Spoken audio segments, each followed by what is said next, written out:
Hello, everyone. Thank you for joining us for our latest A Round of Scottish Gin, which sees us chat to some of Scotland's gin makers and brand owners and other individuals that work in Scottish gin and gin in general. We carry on with a Scottish gin maker today. We've got Sandy Morrison from the King's Hill Gin. So he's based in Midlothian, which is just outside of Edinburgh, really close to IKEA from what I remember from our visit. So are you there, Sandy? Yeah, I'm here. Hi, guys. Hi, how are you doing? Good, thanks. How are you? Yeah, good, thank you. Did I get that right? You're close to IKEA, aren't you? Yeah, we're pretty. It's literally about 3 minutes round the corner. Yeah, so it's rare and handy. Yeah, absolutely. I think you've got the best of both worlds there. The fact that you've got a lot of shops around you, but then when you look out your distillery door, you can literally see the Pentland Hills in front of you. Oh, it's lovely. You can be in the Pentlands by in a few minutes, and then you're in the middle of nowhere. Yeah. Yeah, then you can nip to IKEA for some meatballs on the way home. Brilliant. So for those that don't know you, I guess we're just trying to paint a bit of a picture. We've got a few questions for you. Yeah, absolutely. And those that do know you, I suppose, but maybe don't know the full story. So when and how did you decide to make gin in the first place?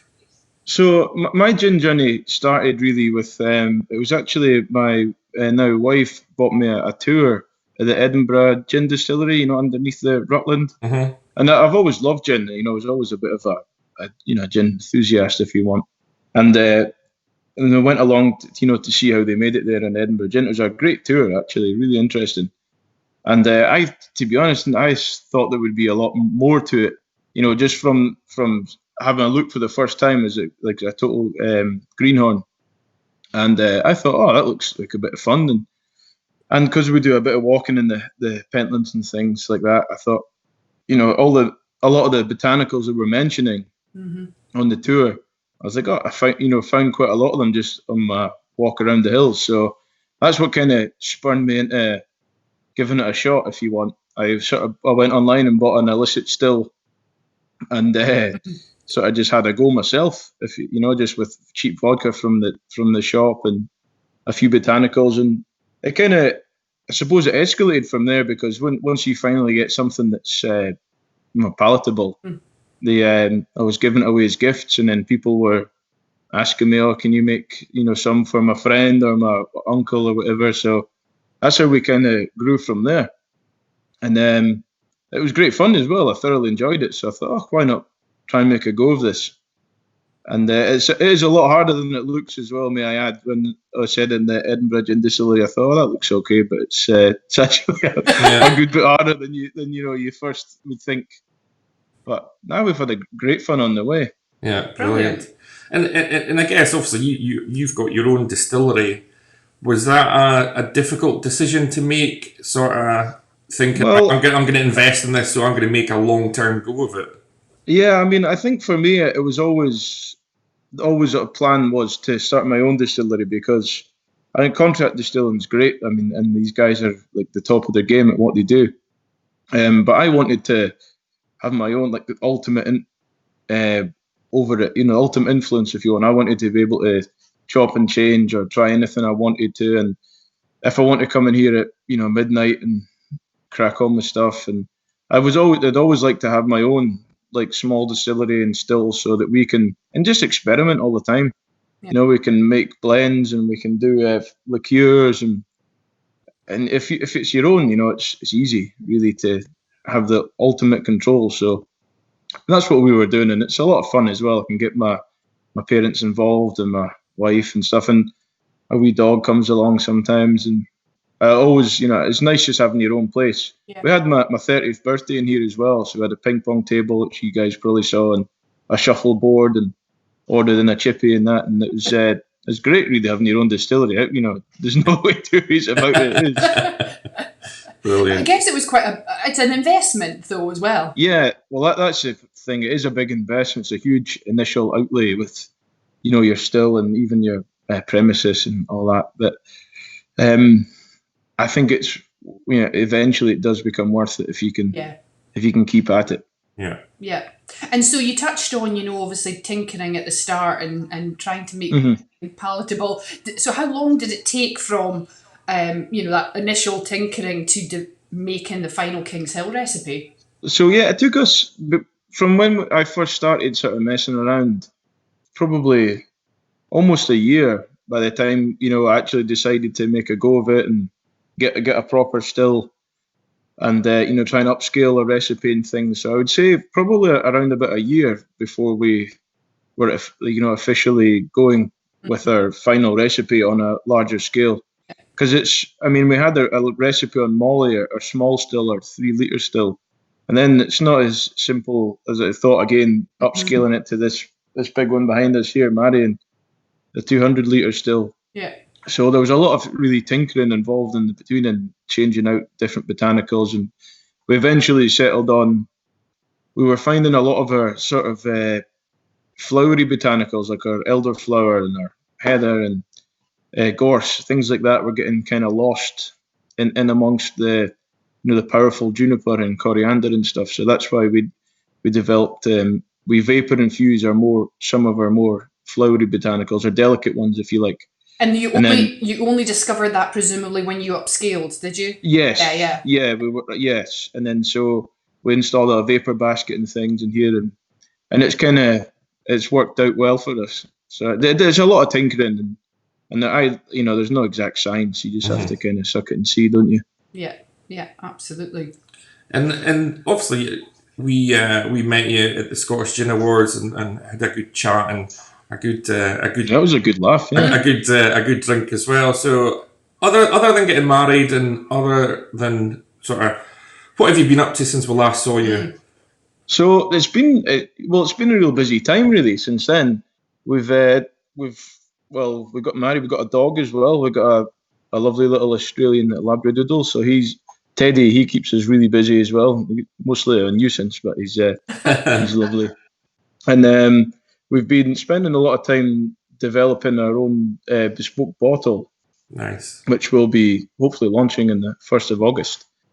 Exciting. So that's really taken up a lot of our time with that and the labels and all the plans afoot that come along with launching a new product, where there's a lot involved with videographers and photographers and things like that. So we've also, and in between then as well, we obviously had this pandemic, which is a terrible, terrible thing. So we tried to do our bit there, and so we switched over to hand sanitizer as well. And we were going throughout. We were pretty steady throughout. So that's kept us busy really, and it's like it's an ongoing thing.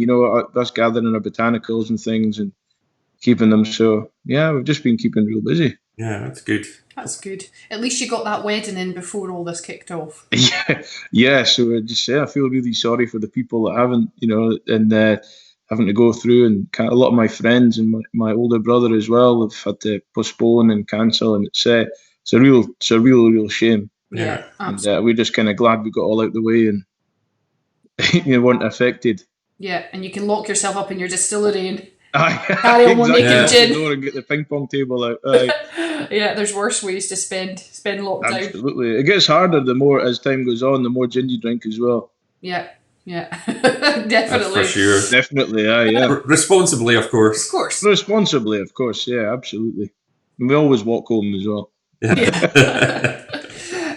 So you touched on making hand sanitizer there. So what kind of businesses were you finding or individuals were you selling to? And what does it mean to be able to make hand sanitizer? Yeah, the hand sanitizer, it was a real shame when it first came about, because I didn't realise, I knew that there was a shortage of hand sanitizer, but I didn't think for a second it would be on the scale it was. Mm-hmm. When we sort of announced that we're making hand sanitizer, we were getting messages from, NHS trusts, doctors, care homes, and I didn't think for a second it was as bad as that. I thought, we might be short, but because obviously, like, washing your hands is just as good as using hand sanitizer, but a lot of these people can't when they're going from patient to patient or things like that. So it was kind of shocking, to be honest, to start with. So we switched over, and we initially were only making it for the NHS, care homes, places like that, and nurseries and schools that remained open for key workers as well. And it really allowed us to give a little bit back into the community. And we even the one for me, we gave Midlothian District Nursing Team got in contact, and these were the people that looked after my granny for many years, towards the end of her life. So it was really, really nice to be able to help out in any way we can. I mean, loads of people would think, what on earth's a distillery going to do, during this when the hospitals and all that are struggling along, and it was really nice to be able to do that. Yeah, fantastic. And we had, it's just, I mean, we had most of the ingredients anyway. It's just difficult getting bottles and things like that for it. Yeah. So, and do you find? But it was great, yeah. And is it tailing off now? Do you find that? Yeah, it's tailing off quite a bit now because normal sort of suppliers are returning to normal, and I mean, it's good because we were giving it away primarily for free, and there was a few people, the general public, were asking as well. So we sold some to a local shop so they could sell it on just at cost price. Yeah. So they could then, sell it on to the general public. We can't get hold of it either. Yeah. We also done a wee spate of delivering to people that were isolating as well. Mm-hmm. Yeah, fantastic. Well. So that kept us really busy throughout. Yeah. Yeah. No, I bet. Yeah. And I know I think your wife helped out quite a bit with that because I'm right in thinking you've still got a day job, if you like. Yeah, I've still got a day job that pays the bills. Yeah.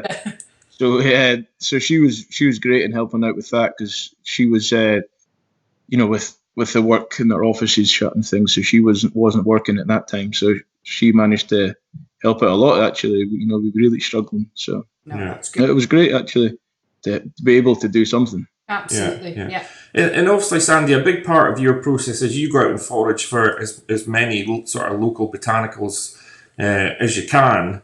Is that still something you try and do as much as you can throughout the year, or does it just depend on the seasonal growth of botanicals? Yeah, that's right. I mean, the four main ones that we forage for, we have to, get them at the right time and bring them back and dehydrate the ones that we can, or leave them out to air dry. So it's always like a kind of a battle with the seasons, isn't it? Trying to get them in their prime and then keep them good until you need them. So I mean, we use them fresh where we can, but most of the time we dry them out from what we've collected. Yeah. But again, that's a good excuse to get outside and go exploring and things like that. Yeah.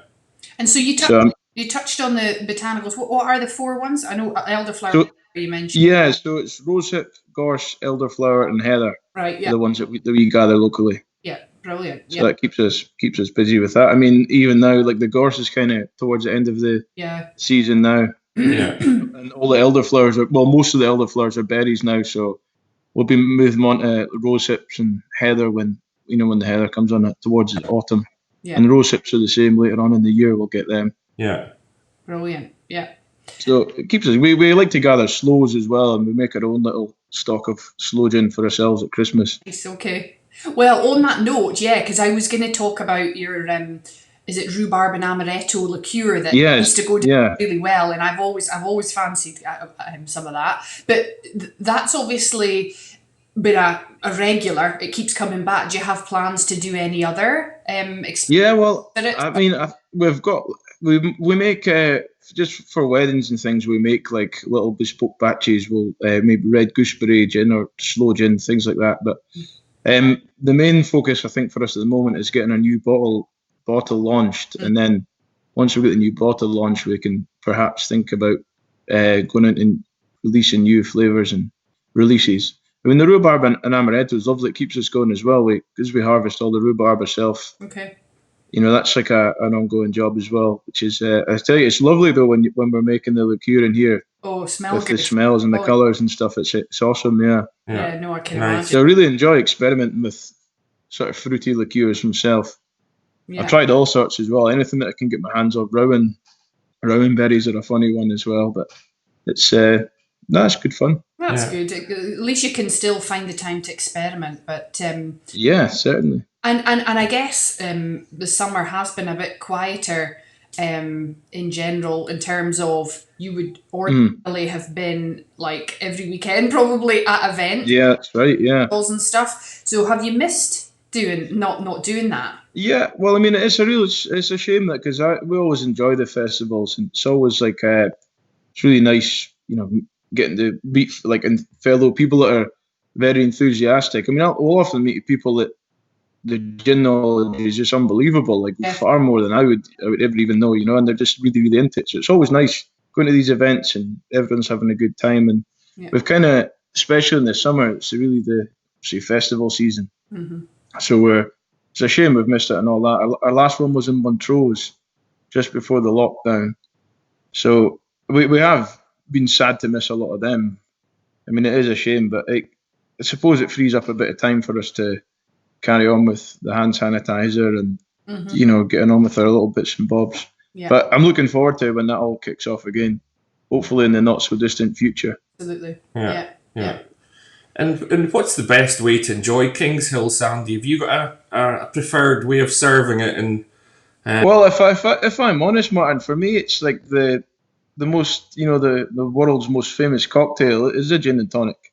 Yeah. And so I'm a bit of a purist like that. I mean, don't get me wrong, I love different cocktails, but at the end of the day, I'd always go back for just a gin and tonic. So we serve ours with Mediterranean tonic and a slice of grapefruit, and it works really, really well. So I always find myself just going back to that, as well as my favourite cocktail, other than the gin and tonic cocktail, if you want, is our Bramble Fizz. Nice. It's just delicious, and it's very dangerous. It tastes just like juice almost. So so you've got to be careful of that when you stand up and then realise it. Something went wrong. Yeah. Well, I must admit, we polished off your bottle pretty quickly. Once that was cracked open, it was like a few days maybe, but we enjoyed in its entirety it as with gin and tonics. Just gin and tonics, it's a lovely gin. It's lovely, isn't it? It's so refreshing as well. That's why, and in general, I don't find myself waking up with too much of a hangover, probably because I've been drinking responsibly. Yeah, absolutely. But it's great. I love a gin and tonic. Yeah. And even in clubs and stuff, I'll still go for a gin and tonic. I'm not much of a snob. I'll even in a nightclub, I'll just have whatever they've got. And it might not be great, but it's still okay. Yeah. It's funny to see how far sort of G&Ts and gin have sort of developed over the last couple of years. Because even sort of 10 years ago, if you were in a bar, I certainly know myself, my friends, I was the one that was sort of ordering a gin and tonic, and they were all ordering, Jack Daniels and Coke or Jaeger bombs, or whatever else, depending on what time of night it was. And I think it's really cool that even more recently, I've been out for a couple of nights out, and I've looked around, and there's 5 or 6 of my mates now ordering gin and tonics, which is 10 years ago would have been unheard of. Yeah, it's been a huge shift. I think it's a huge. People often ask me if it's when the gin bubble will burst and the fad, and I tell everyone, I don't think it is like a fad or a bubble. I think it's like a whole shift in drinking. Like even like you said, Martin, I was much the same. If you ordered a gin and tonic in a bar, they'd look at you a bit funny, and they'd you get a Gordon's, and then if maybe they'd have a dusty bottle of Bombay Sapphire somewhere tucked in the back somewhere, and it just wasn't a thing. And now, I think most bars now you'll have a really good selection. Yeah. And even my friends as well, when we're at parties, we'll be drinking gin and tonic, where that was just never the done thing before. And I think it's the same with beer. Craft beers had the same, and rum's the same way, and vodka. Yeah. So I think it's a whole shift in focus nowadays, and I don't think it is a bubble, so to speak. I hope not. It's almost like it's quality over quantity, isn't it? Yeah, well, certainly, so, and everybody likes having a decent choice as well. Yeah, even the ropey pubs and clubs have a decent selection of gin these days. Well, I don't know much about that. But I think that's what all that's what all the data shows, though, is it? It's people they're drinking less, but they're looking to spend a bit more on a better quality product or spirit, and something that I guess they can buy into. They can buy into the story. They can buy into the brand, and certainly, and part to do with it, especially if it's relatively local. I mean, you'll find a lot of people in bar, they'll be wanting a Scottish gin, because it's they can relate to it. It's local to them. It's theirs. If you know what I mean, it's their country producing it. So I find that a lot of people are really interested in where it's from and what it's about and things like that, which is great. And we love telling the stories as well. So and it's interesting, isn't it? I mean, even the bartenders, they're expected to know a little bit about the products and with botanicals maybe, and how you would serve it, and certainly, and that's good. That seems to be much more of a thing now, where you even see brands sort of like training the bar teams so that they know what they're talking about. Because yeah, or they provide an information pack Yeah. of, look, here's our perfect serve, Well, here's exactly, alternative serves. yeah. That's great. I mean, and we'll even find now in some of our festivals and things, a lot of people will say, I don't really like gin.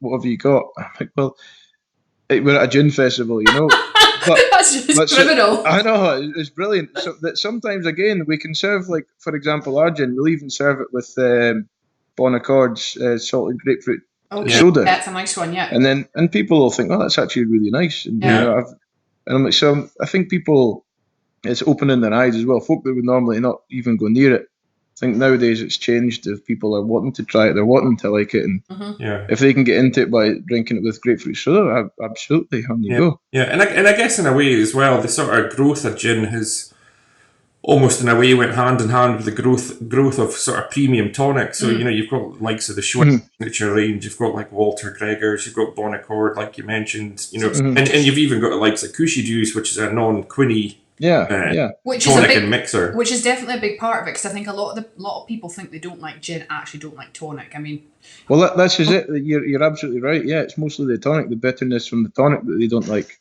Yeah. So we won't hold it against them if they want to have it with lemonade. Or but that's a great thing. You like what you like, that's a great thing about gin. There shouldn't be any set rules, or it shouldn't be frowned upon if you want to drink your gin however you want to drink it. Just enjoy it, and yeah, definitely. Absolutely, I totally agree. Yeah, and sometimes I guess it's a bit like a marriage that you've got to work at it. Now you just take it too far. Try again. So you touched on, obviously, despite lockdown, you've been pretty busy. You've had a few, the hand sanitizer. You've had, another wee project with your bottle soon to be released. So what plans are afoot for the Pentland Still, just in the near future? So in the near future, we're going for our relaunch in the 1st of August. That's what our main focus at the moment. And I think after that, we're going to be hopefully releasing some sort of product that shall keep under wraps. Yeah. And so that'll be our main sort of focuses this year, we think. Yeah. And with the view to, depending on how our new bottle launch goes, I'd love to set up like a small gin school in here as well, and get people in to make their own.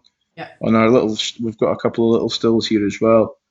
And which is great. We love doing that as well, because people really engage, and they love, in general, people love to try and make their own and taste it, and it'll always be good, even if it's not good. To them, it'll always be good. Well, no, you're absolutely right, and that's partly just goes hand in hand with what we were talking about. I think people want that experience bit is huge now.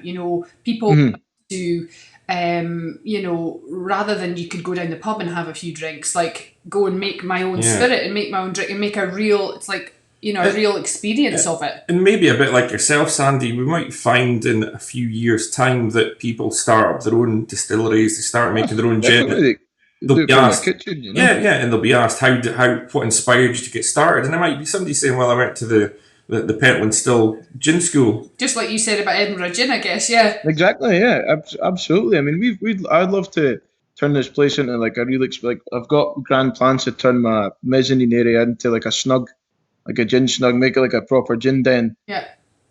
So whilst we're doing the gin school, we can sort of chill out and go up there and taste stuff and make it like a real pleasant experience to come along. You can spend the whole day here as well. It would be great. Well, I mean, you've certainly got the space for it. It's hard to tell because obviously you've got the still in the wall behind you, but we've been, and we'll show some photos. But you've got lots of space, so I can see why that would work. Yeah, I mean, it's despite us being like a unit in an industrial estate, inside we want to make it like a